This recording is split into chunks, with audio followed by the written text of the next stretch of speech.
Okay, welcome to Discover Mormon Fundamentalism. This is just going to be a quick video. I wanted to talk to you about this principle that is in the Book of Mormon and being taught by Jesus Christ. You may or may not have heard this before, but I've read these scriptures many times, and just recently it just jumped out at me. Let me show you what we're talking about here. Now we're reading in 3rd Nephi chapter 18, verses 28 through 30. And now behold, this is the commandment which I give unto you, that you shall not suffer anyone to knowingly to partake of my flesh and blood unworthily, when you shall administer it. For whoso eateth and drinketh of my flesh and blood unworthily eateth and drinketh damnation to his soul. So you're stopping your progression to the celestial kingdom.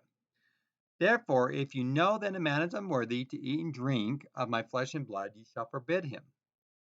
Okay.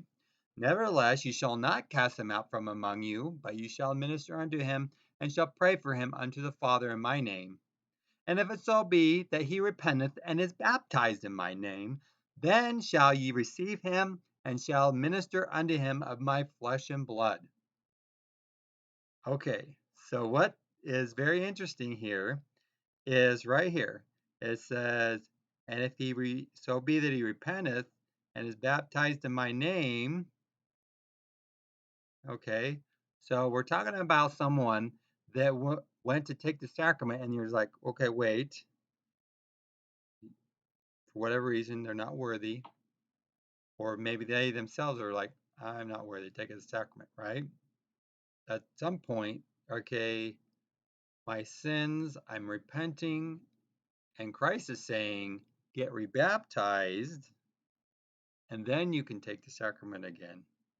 And then your celestial progression to the celestial kingdom continues.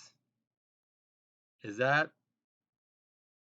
something you've heard before? Or, I mean, I know many, if not all of you, have read this before. How did you take it when you came across this? Anyone, leave your leave your questions, comments in the video. If you like this sort of thing, give us a thumbs up, subscribe to the channel, and God bless till we meet again.